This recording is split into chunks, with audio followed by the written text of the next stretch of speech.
There's a particular kind of loneliness that only exists when you're surrounded by people. You have friends, you laugh together, you share moments. But somewhere deep inside, you feel it. Something is off. Someone close to you doesn't celebrate your wins the way they should. They're always there when you're falling, but strangely distant when you're rising. This isn't paranoia. This is pattern recognition. And your subconscious has been collecting evidence long before your mind was ready to admit it. Not everyone who smiles at you wants to see you smile. Some friendships aren't built on loyalty.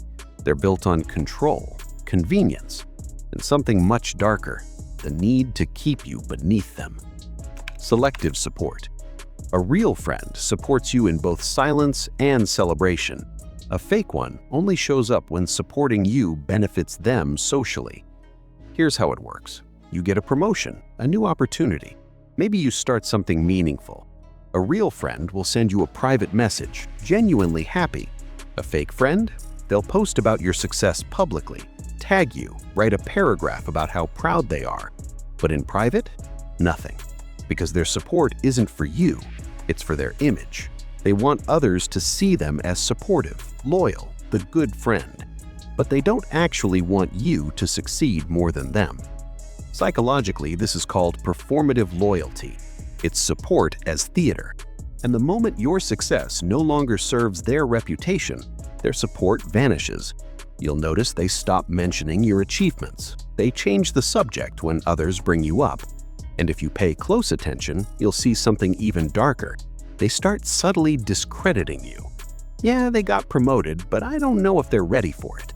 Just enough doubt planted, just enough poison spread. If someone only cheers for you when there's an audience, they're not cheering for you, they're performing. The mirror effect. This one is difficult to detect because it feels like connection.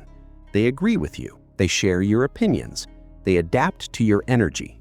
When you're excited, they're excited. When you're struggling, they struggle with you. It feels like understanding, but it's not. It's mimicry. And mimicry is a manipulation tool.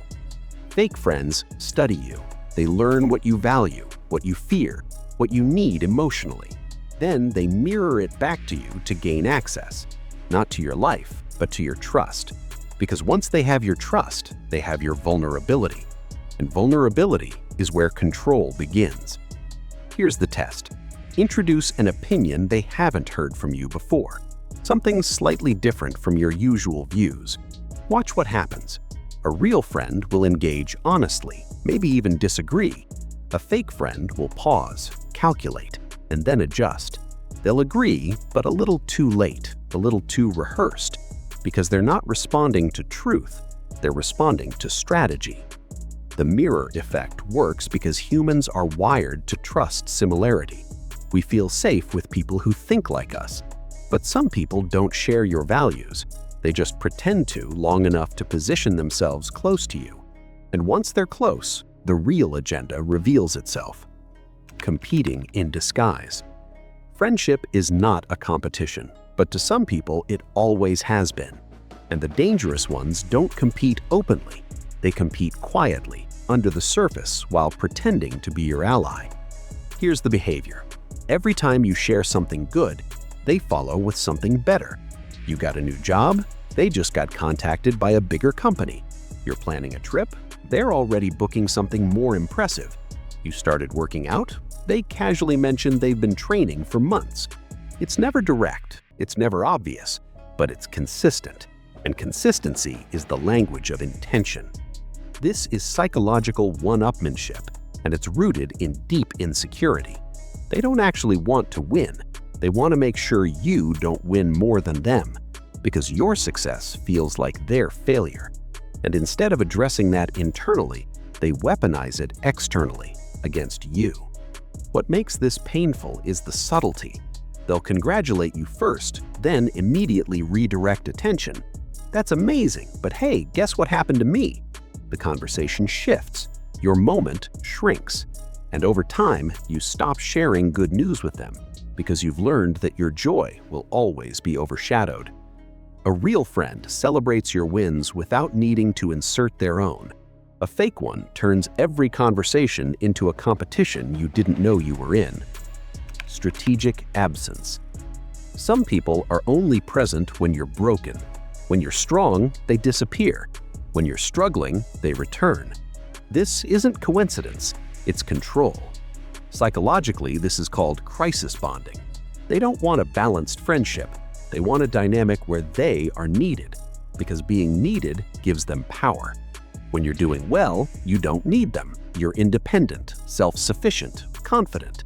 And that threatens the role they've assigned themselves in your life. The savior, the supporter, the one who keeps you together. So they wait, they let you struggle alone. And when you're at your lowest, they show up. Not to truly help, but to remind you that they're the only one who cares. They'll say things like, "I'm always here for you." But the truth is, they're only here when you're down, because your pain validates their presence. Here's the test. Reach out when things are good. Share excitement, not problems. See how fast they respond. See how long they engage. If they only show up for your breakdowns, they're not your friend. They're emotionally dependent on your suffering. Emotional debt collection. They did something for you once, helped you when you needed it, supported you during a rough time, and now they never let you forget it. Every disagreement, every boundary you set, every time you can't do what they want, they remind you. After everything I've done for you, I was there when no one else was. You owe me. This is manipulation disguised as history. Real friendship doesn't keep score. Real support is given freely without the expectation of repayment. But fake friends operate on a transaction system. Every act of kindness is an investment, and they expect a return with interest. The psychology here is guilt leverage. They help you not out of care, but to create obligation. And that obligation becomes a tool. They'll use it to guilt you into compliance, into silence, into tolerating behavior you shouldn't tolerate. Because the moment you push back, they'll weaponize the past. If someone constantly reminds you of what they've done for you, they didn't do it for you. They did it for control. Not everyone in your circle is your friend. Some are just close enough to watch, close enough to influence, close enough to drain you slowly so you don't notice until you're empty. The hardest truth is this: the people who hurt you the most are rarely strangers. They're the ones you trusted, the ones you let in. And recognizing that doesn't make you cynical, it makes you aware. Not everyone around you is against you, but not everyone is with you either. And knowing the difference isn't about losing faith in people, it's about protecting your peace from the ones who never deserved access to it in the first place.